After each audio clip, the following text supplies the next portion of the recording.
Welcome back to the Bright Lights of Broadway. This is the Cosmic Curtain, the official podcast of Cosmic Circus Broadway.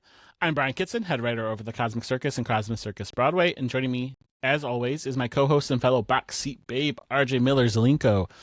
Welcome back, sir. Thank you. I would ask you how you're doing, but if anybody listened to Wicked, they'll know. It's cold, it's wet, it's rainy, and we're here to talk about Mean Girls the Musical, which is currently in at the Fisher Theater as a part of the Broadway in Detroit's bonus shows. So we're very excited to break this down. Obviously, spoiler warning if you have not seen Mean Girls at all, the original movie, if you have not seen the musical that came out a year ago, if you have not seen the touring show, I can't help you. I'm so sorry. Why are you here? No, I'm just kidding. We love you. So we're just going to jump right in. RJ, what is your experience with Mean Girls up to this point? What is your general knowledge? When did you begin this journey? Where you're wearing pink, so you know that much. I know that much. It is Wednesday. We wear pink. We do. Somebody didn't get the memo. But I couldn't wear pink too because then we would match. Is that not what? It's true. It's true. It's fine. You just can't sit with us. Oh, bird. Okay. My time with the show very limited. I'll be honest with you. Time with the show, time with the movie, time with literally anything Mean Girls, fairly limited. I think I maybe saw the movie one time ever, and I was probably like half watching it. Like it was one of those things that I was probably at a sleepover and someone was like, let's turn on Mean Girls. And it was like 2:30 in the morning and we had already watched everything else and we're basically going to bed. So I am not the most familiar. You probably maybe outdo me in this regard. You mean you didn't watch this multiple times through your adolescence? This wasn't like a staple in your... There used to be a running joke, in my friends group that Mean Girls was a staple in every girl's formative years and Brian's, because I watched this film so much. And that was just kind of the running gag, because I knew this film backwards and forwards. I had seen it so many times. This was one that my friends and I would just quote, and I still will sometimes quote this film in normal day, like I'm doing therapy, and I will throw in a Mean Girls quote. So like the fact that you were just like, I've seen it like once maybe when I was falling asleep at a party, just feels, I don't know, it feels wrong. You can't sit with us, sir. I mean, it is a little bit shocking because I was obsessed, although clearly not enough, with Lindsay Lohan. Okay. So, but as you should be. Lindsay Lohan is fantastic. I don't think I knew that she was even in this film because I was too busy, watching like The Parent Trap and Herbie Fully Loaded and what is it? Confessions of a Teenage Drama Queen. Yeah. So the Disney movies, not quite the adult Lindsay Lohan. Correct. Yeah, like we must have broken off once she hit her teen years or something, or I was just so behind that I never actually pulled away. Fun fact, I'm going to have to look it up. I'm pretty sure Mean Girls came out before Herbie Fully Loaded, so I'm going to go ahead and just say that you missed it somewhere, and that's fine, because you can just... Herbie Fully Loaded is a fantastic film. Freaky Friday? Come on. That's also I was obsessed with Freaky Friday. There was that. So it was Freaky Between Friday, her and Mean Jamie Lee Girls... Curtis. Yeah. And there's a Freakier Friday coming out. I digress, but... Mean Girls was smack dab in the middle between Freaky Friday and Herbie Fully Loaded, so you just missed that one, which, am I shocked? I was shocked for a moment, but maybe I'm not actually that shocked that you wouldn't see that one, because this is a kind of an adult-ish, like an adolescent adult film, Well, and given my personality, particularly in my high school days, I will say, like, from middle school through college, I went to a private Christian institution. And so, like, they weren't all watching Mean Girls. Uh, Mhm. Often, anything with any type of connotation wasn't even allowed, right? So, it, unless I was at a friend's house, there was no way that I would be exposed to this film. So chances are you've never seen Bring It On until you were an adult either then. Is that what I'm hearing? Correct. Okay. Well, we got to focus on Mean Girls, but that hurt just a little bit. Um so you didn't have a great store of Mean Girls knowledge, but have you seen the musical before? I have. Yes, I did see it handful of times, although truly, as we'll talk about it, like, it's not, the story is not my cup of tea, right? Like, it's just not. And so uh I don't think I've seen it all the way through a bunch. I think I've seen bits and pieces when I worked at the theater.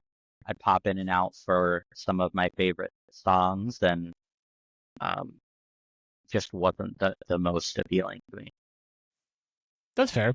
I will say that I have never seen Mean Girls live, which sounds crazy with as much as I love theater and I love Mean Girls. But I think that this came out at such a time that this one is what, only not even a decade old. Fairly new.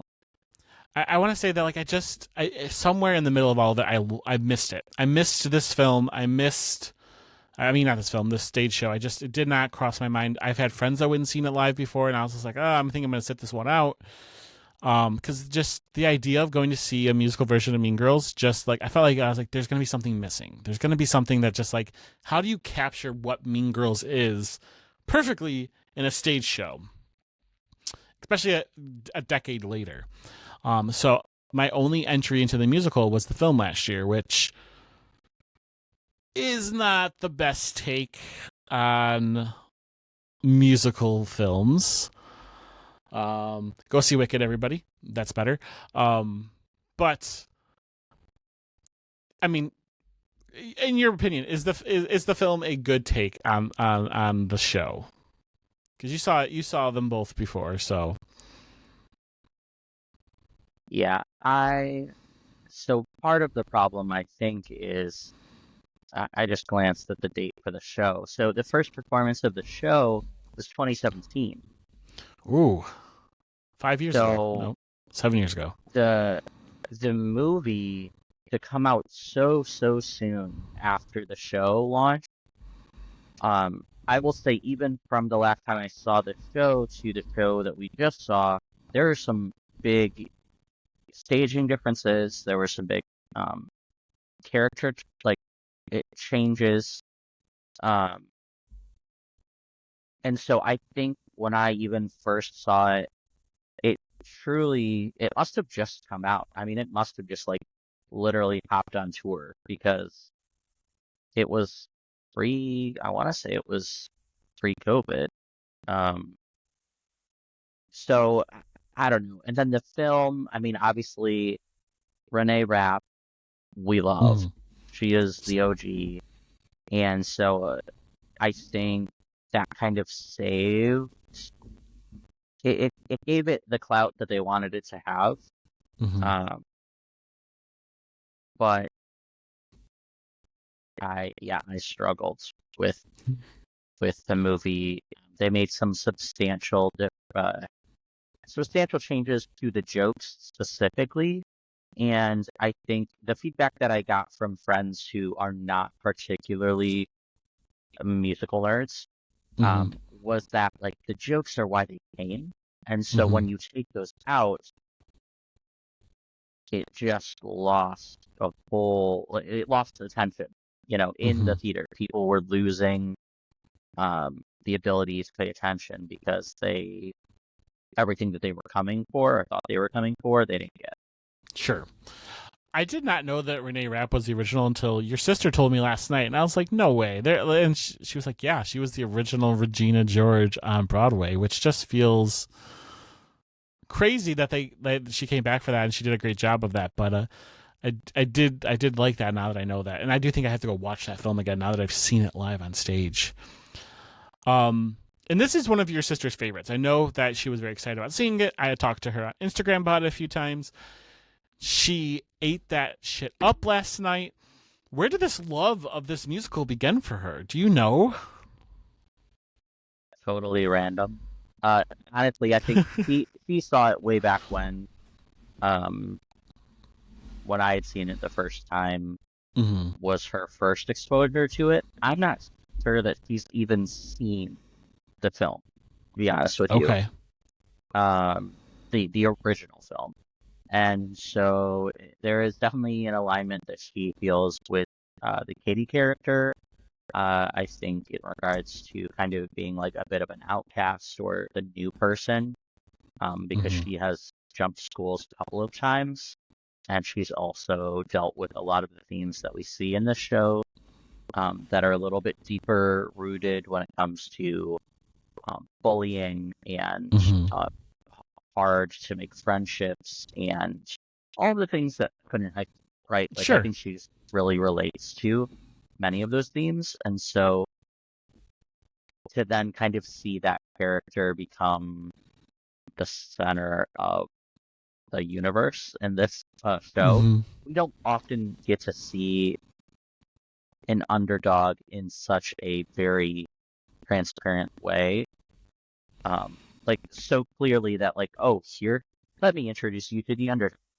You know that by the end of this show, this person will no longer be the underdog. And just go from 0 to 100 very quickly. So I think that she enjoyed that. And I mean, she's a musical theater nerd. So the songs themselves, I think she can sing them. And that always helps when you are really enjoying something. And you can relate to the character. So I do think that what you stated there is very interesting, because I think that's probably why, and I didn't connect it till now, of why I loved the film so much as a teenager, was because, again, being the underdog, being somebody who was bullied for being smart, and that was always kind of the outcast, and used to eat lunch by himself sometimes. And we're not going to get into that. We don't need to. But, like, there are these aspects of that. This is a real high school experience for a lot of people. Katie's experience is real to a lot of individuals, and getting to see that and then getting to kind of exaggerate that story a little bit is very appealing. And like, when characters are relatable and you can see yourselves in them, and you also see how they mess up sometimes, and that we're all human because we mess up, there is just an attractability to that character, and then therefore to the show. At least I would think so. So the story is very close to the original, having seen them all now. However, there are some changes that they made. This is hard to ask you now, because I was going to ask you, how do you feel like this story was translated well to stage? But you're not as familiar with the original story. But I guess, like, as a show, do you think that this is a good representation of what you think Mean Girls is at its core? Yeah. I mean, I think that a lot of the core pieces, at least that I remember from the movie, are brought into the show and highlighted, of course, as one does through music. It is one of, well, now we have a lot of contemporary musicals, but it is one of, I think at the time, it was one of a few contemporary musicals that is still kind of almost like a pop show, which makes it still feel authentic to the movie, because it's exactly the type of music and themes that would probably be happening in high school. So agreed. Yeah. I think that one of the changes that I liked the most, and I don't remember this about the musical movie. Gosh, I have to make that clarification now. There's 2 movies. But I like that the show is actually narrated by Janice and Damien almost like they're telling the story of what happened to their friend Katie. And I thought that was really cool because it gives you it gives you that frame, like that frame storytelling that I really love frame storytelling, but it also makes them like more like integrated into the plot and the story a little bit more, so that you almost feel like they're the main characters, and like Katie and the plastics are a little more like, yeah, it's their story, but like it's not their story. Does that make sense? Yeah, yeah. Because if you take that off, you kind of lose those supporting characters, right? I mean, we know that Mm-hmm. they are there, um, but I mean, the comparison to the movie, especially, I think they're way more highlighted, Mm-hmm. um, in the stage version. Oh, absolutely. I mean, they are in the original movie, but there are like a handful of scenes. Like they are not important because the narrator of the original film is Lindsay Lohan. It's her inner thoughts, her inner monologue. You know, she's kind of telling you the story. And how does that translate very well into a show? And granted, they do have some parts where they stop and they either like they tell some of the narrative through song, or they stop and they would freeze the moment and kind of explain what the character's thinking. But then you do have these moments where it's like Damien and Janice are like, this is what's going on in our school. These are the people. These are the, like, yes, is our friend. She's not really our friend towards the end. She becomes our friend. Like, there's these moments. And yes, they kind of float back into like being sidekicks to Katie. But I felt like I felt like this was Damien's show. Like we're just all kind of, this is Damien's world. We're just all kind of part of it, you know? Which is really good because it gives you that like the quintessential like gay character up front that we don't always see in a lot of shows. You know, a lot of traditional Broadway shows, a gay actor might be playing a very straight role, and this is very much a very gay character having his moment. And I loved that aspect of it. And I thought that was a really cool update to Mean Girls. Yeah, yeah, and of course, all of those added. I mean, there's a number of songs in the production that obviously are completely centered around the two of them. Yeah, we have them opening and closing the show basically, but I think Janice has got probably 3 to 4 just mega solos, and Damien has at least 2 to 3 um, that are truly just kind of basically his. Absolutely. Um, do you like the story? Again, you're not a big comedy guy. Yeah, I mean it's grown on me. It's not my favorite. We'll be honest and say it's not my favorite. Uh, I think I struggle with the storyline because I can't relate to it at all. Sure. And I think that a lot of things that I enjoy, as most of us do, if we can relate to it, we really enjoy it. And this was not my high school experience. This was nobody that I know their high school experience. And then add that onto the fact that obviously there's exaggeration happening for the sake of comedy. And Mm-hmm. once again, comedy not my strong suit. It's just a mixed bundle of things that I naturally would not find myself in the middle of. And so I can appreciate the show from a talent standpoint and for what it takes to be in it and do it and all of those details. But yeah, it's not one that I'm, standing in line to see 30 times in a row. Are you telling me that you weren't the popular kid that was just like ruling the school? I mean, when you go to a high school where there's less than 300 people, I'm not sure, like, people probably thought that they were ruling the school, but like, there's only, your competition is 10 people. So it really wasn't, just a different level. Yeah. And of course, we had uniforms or dress code, strict dress code, and Mm-hmm. all of those pieces and chapel every day. So, what you gonna do? It's like you're looking over your kingdom, but it's actually just a village and it's all dying. Yeah, I mean, my school you could see the whole school from the entryway. It's one hallway, straight down. That was the entire school. So, What are you ruling? I'm not really sure. That's crazy to me because, you know, I went to a high school where there was 3 floors and there's 2 sections, and you couldn't get to the 3rd floor. Like, you had to go down to the 2nd floor to go to the other part of the 3rd floor because it wasn't connected. It was that big. So, like, for me, it's just like when you see like those lunchroom, like the scene where they're talking about like the different places where to sit in the lunchroom. Like, that was my high school. That was 100% there was the table for the jocks and there was the table for the nerds. And granted, I kind of could go from table to table depending on what the year was.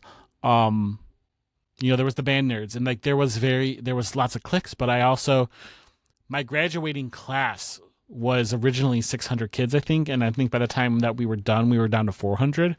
But like that was just our class. Like we were a huge school. And so like for me when I'm seeing this, I'm like, "Oh yeah, this is the high school experience. What are you talking about?" But you went to a one-room schoolhouse from in the country. No, I'm just kidding. But it's a very different experience. Well, and yet the same, right? So we talked about the cafeteria and we talked about the tables. That still existed for sure. I will say I was a band nerd. Shocker. I think the difference is that, and like God bless if anyone from high school is listening to this, but the difference being because it was so small, like everyone, except maybe the athletes, but like everyone was in everything all the time. So you had the smart folks who were also in bands, who were also in cross country, who were also in, all these other clubs. You had it just like the overlap.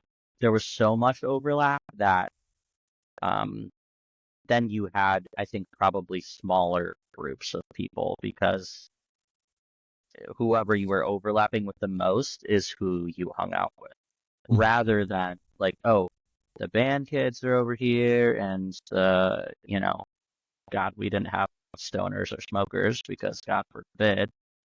But the theology nerds are over here and the jocks are over here. No devil's but lettuce. Then, like, the jocks were also the lead in the school play because they could sing. It was a little bit of the experience, I guess, but not to the extreme that it's portrayed. You're describing the plot to High School Musical here. Correct.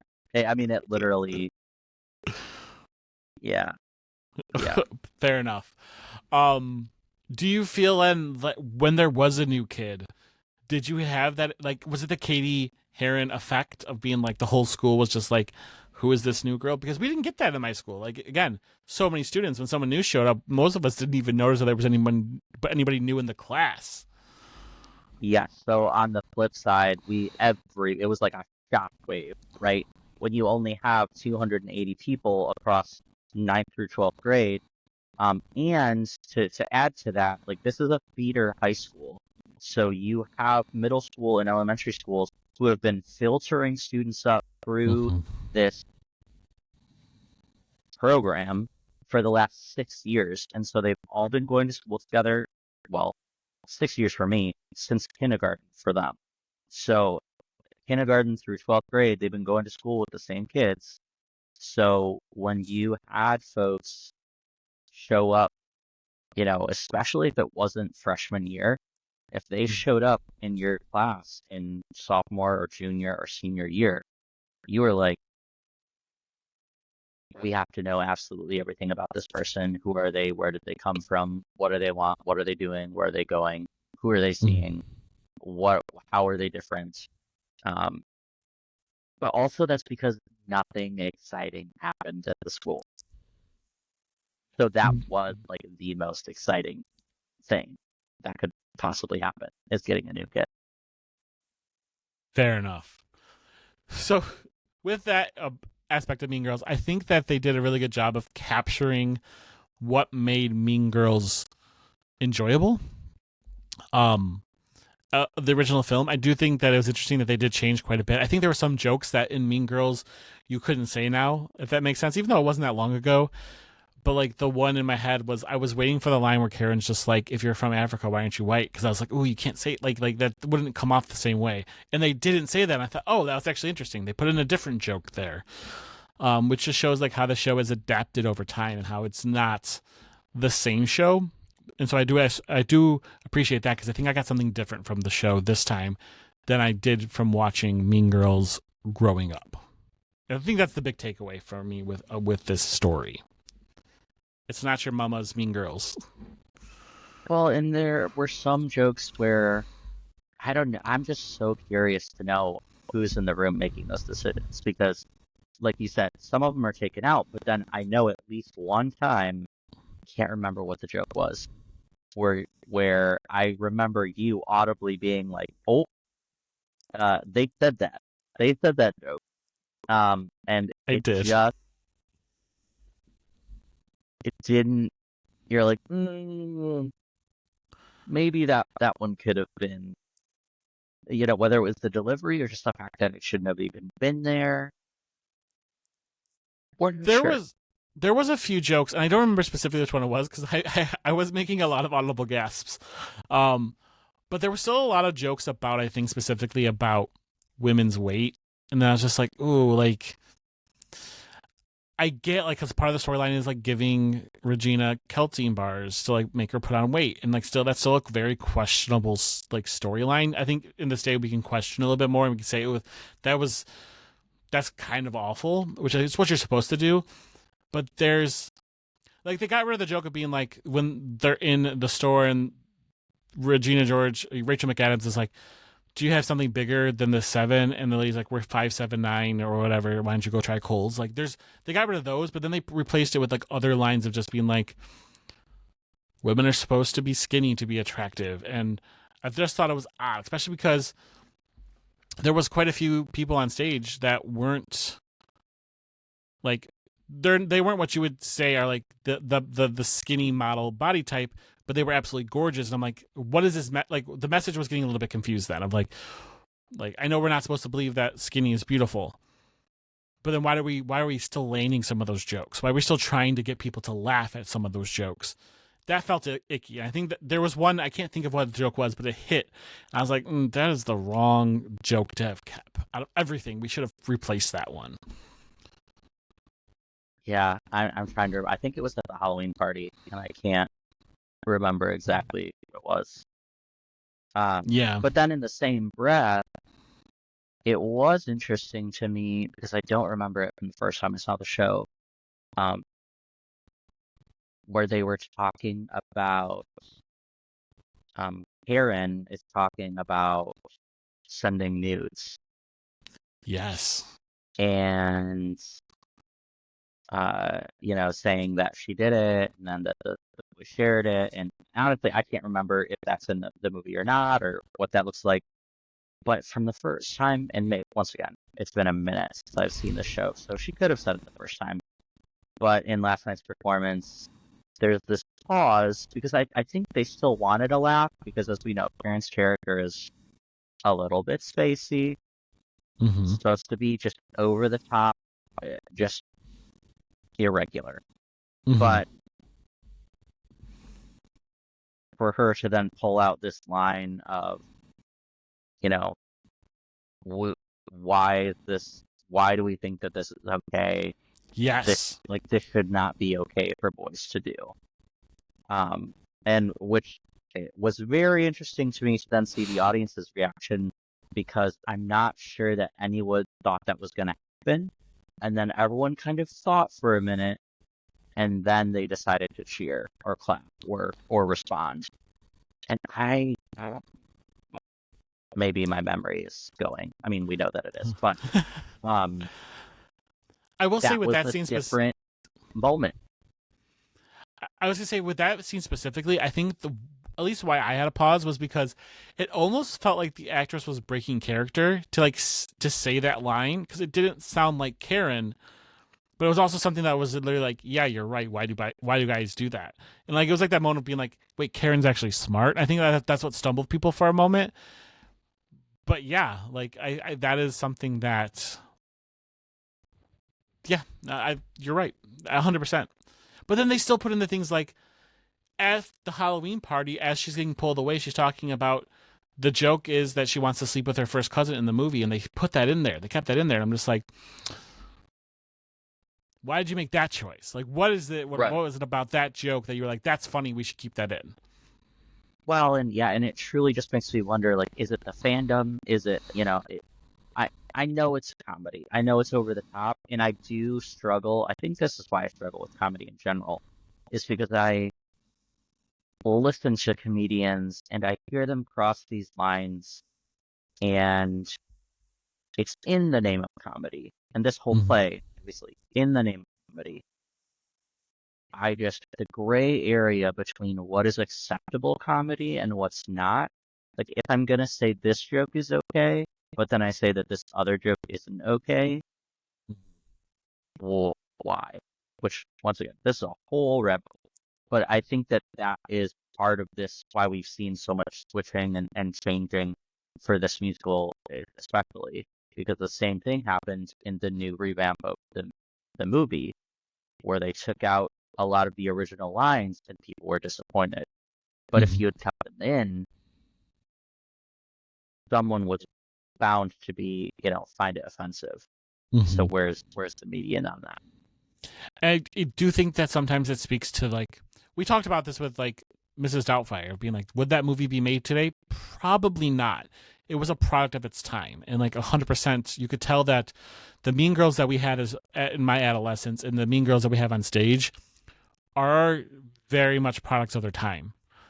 And I think I even turned to you during intermission and I said, this is really young skewed. And I think I was starting to feel old in that moment. I was like, oh my God, are my bones cracking? Is my hip about to pop out of place here? Because it wasn't my Mean Girls, but it was the Mean Girls that, like, people growing up now or who are younger, like your sister, she's a decade younger than us. Like, this is the story that she needed it to be. Like, I is that the right wording? It's like, it's not the story that we needed when we were in high school, but it's the story that so many people like her age needed when they were in high school. Yeah. I think, and once, like you said, like, generational differences, all of our expectations are different too. Like, whether the experiences are different or the same, what I deem as acceptable for sure is more than what my mom deems as acceptable. And then what Becca deems as acceptable is different than what I deem as acceptable. In more than just comedy. So it's definitely this, you have to, in shows such as this one, where it is such a distinct time, it's capturing such a distinct time experience. It's very hard to translate that without making a lot of changes so that the next gen can appreciate it just as much.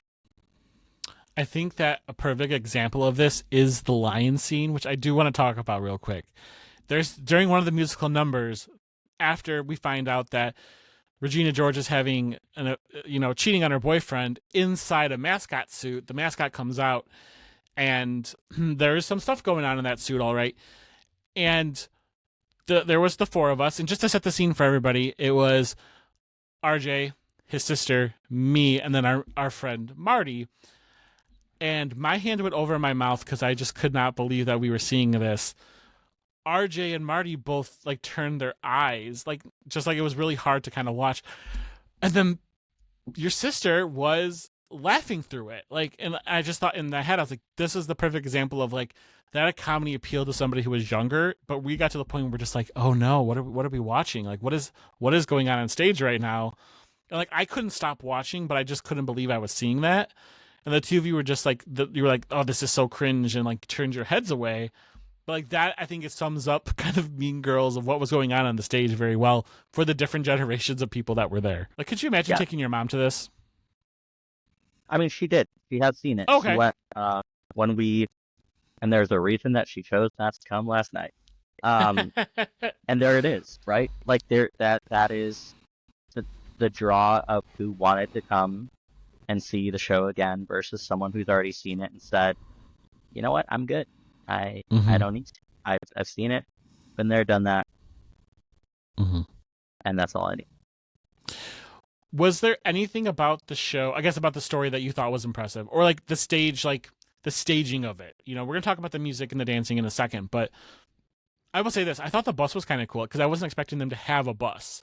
I thought it was gonna be like implied that Regina and George got hit by a bus, and then when Yeah, they like a pulled back, light and yes, and then when they pulled back yeah, that screen and the bus was coming at us, I was like, okay, that's kind of cool. I wasn't expecting that at all. yeah. Well, and even since the last time I saw it, I think there were some substantial set piece changes, which was kind of shocking to me because once again, it wasn't that long ago. But the bus, obviously, like, I mean, it's just monumental. Um, I will say I was a little bit sad. The opening scene before um had like anim it Okay, had like safari feel instead of just like an empty stage. Um yeah, and I'm sure it's just because it's a whole lot of quick changes, it's a whole lot of, if you have a limited cast. mm-hmm. Um but it felt different. That opening number as basically just a solo kind of felt with an empty stage felt a little bit different.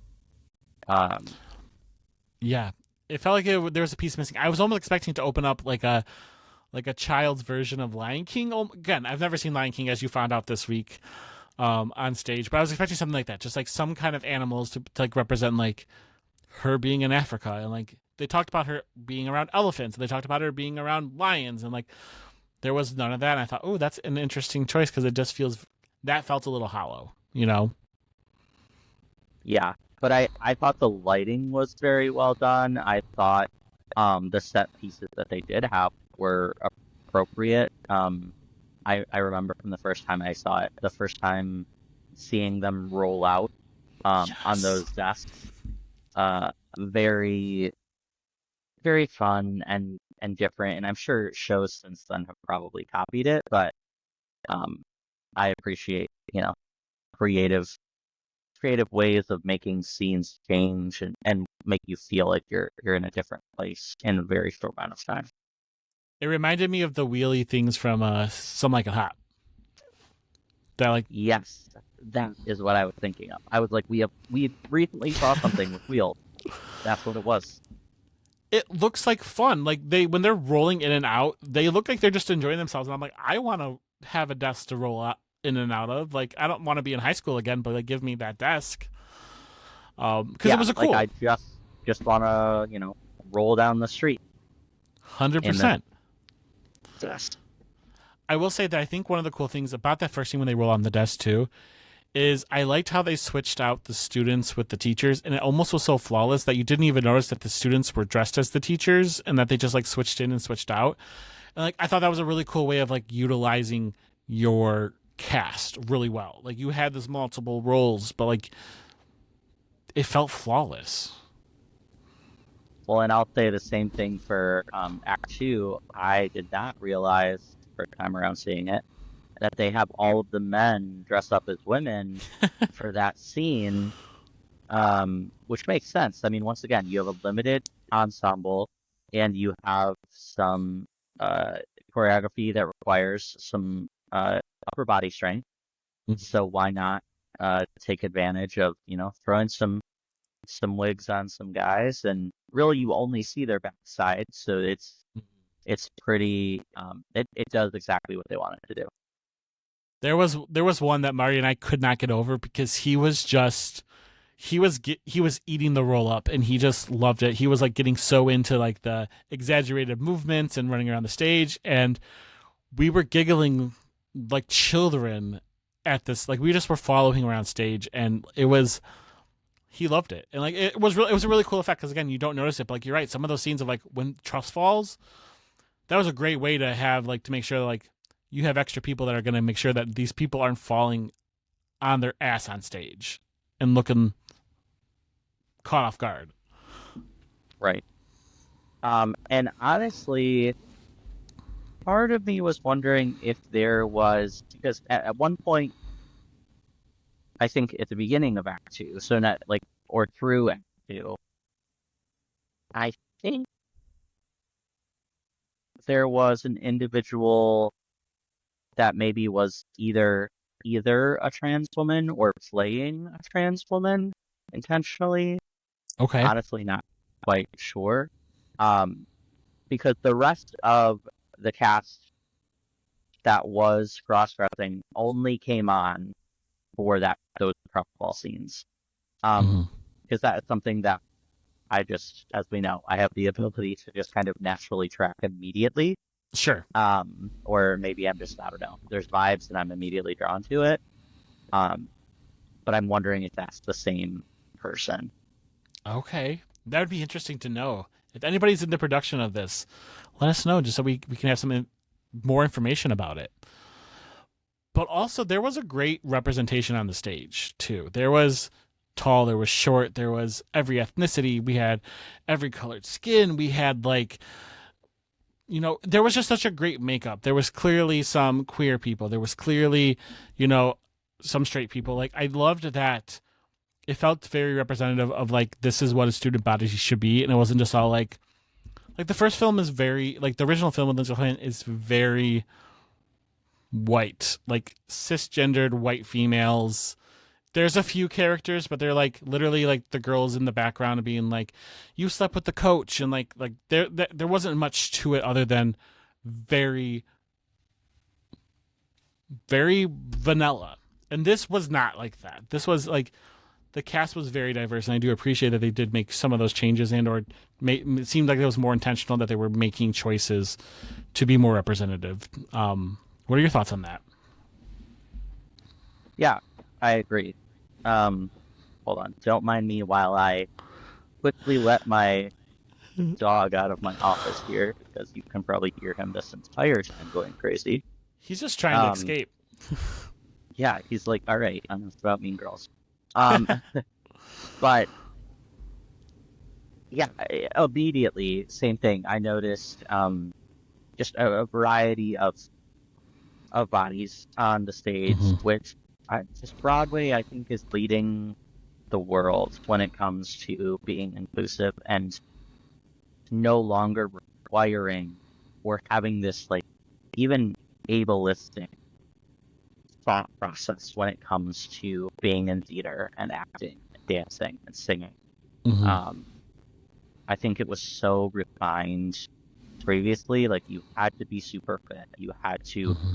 be able to do all of these things, and now we're moving into a space where it's like you can be an insanely talented actor, an insanely talented singer, and maybe you're just not able to keep up with the dancing. Maybe you have a disability. Mm-hmm. Maybe all of these things, but we can still bring you onto the stage and show off all of the talents that you do have. And the same thing too when you were talking about kind of the cis white movie that we had. Um, like, that is not representative of the average high school, right? Mm-hmm. Especially in today's time. So I think it's good that they kind of, whether that was intentional or not, who knows, but it was exciting to see. I think that I do wonder about the intentionality, but there was some intentionality in some of their choices. Like, Regina's not blonde, and, like, they made her brunette, which is interesting because they were all pretty much blonde in the original film, and, like, there was, like, I felt like that was a clear choice, and you were making a statement there of, like, the standard beauty has changed and it's different, or it's more representative of everybody.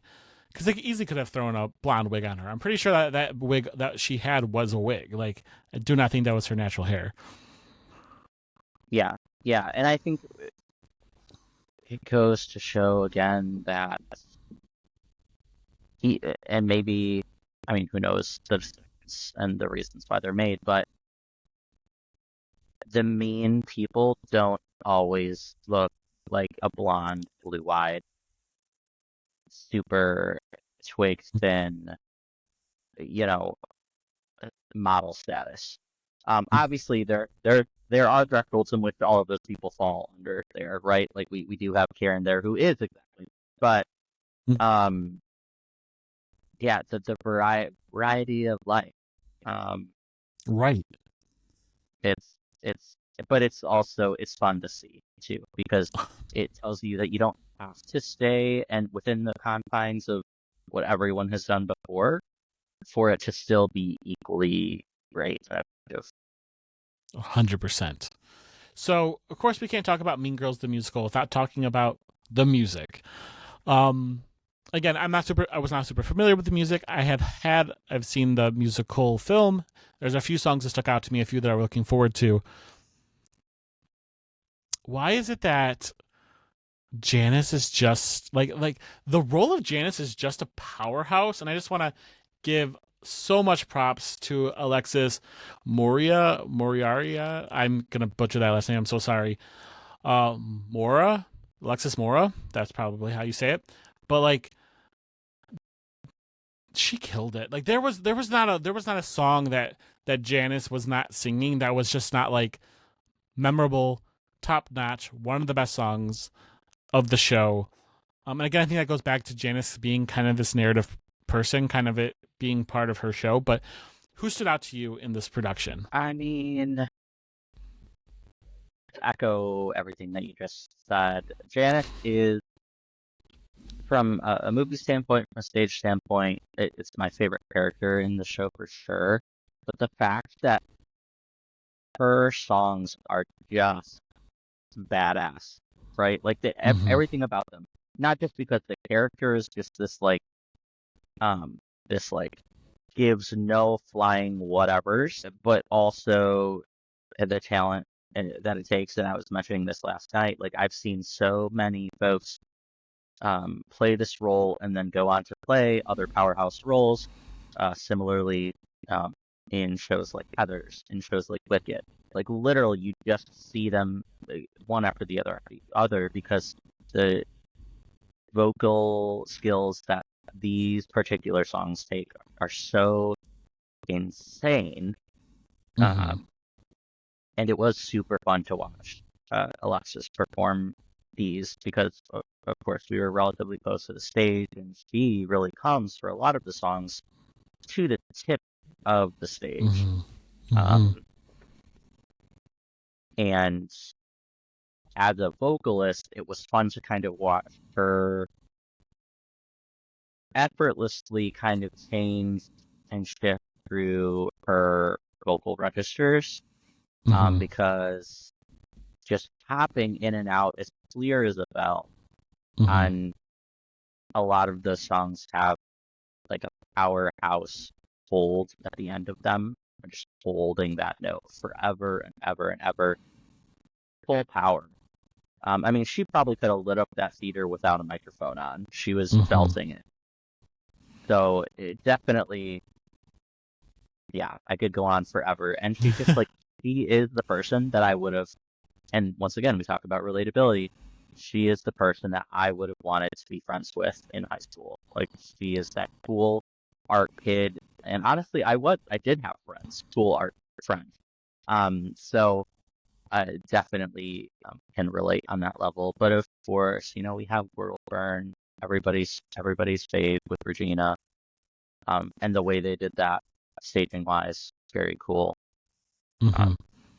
But yeah, I mean, those are probably the most notable songs for me, aside from, of course, Damien and his tap number, because it's so out of place, but also exactly where it should be. But it's out of place regarding like, oh, this is a very contemporary, less than decade old musical, and it's not even a little. It gives me Book of Mormon.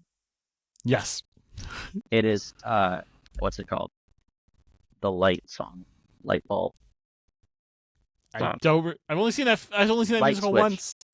Turn it off.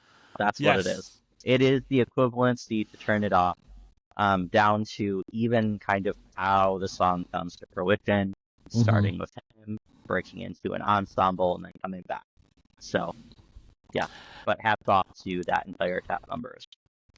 Yeah, Joshua Morrissey did a fantastic job as Damien. Like, there wasn't a song that he performed or a number he did that was just not like chef's kiss. It was like, I always loved Damien, but like this was a perfect Damien.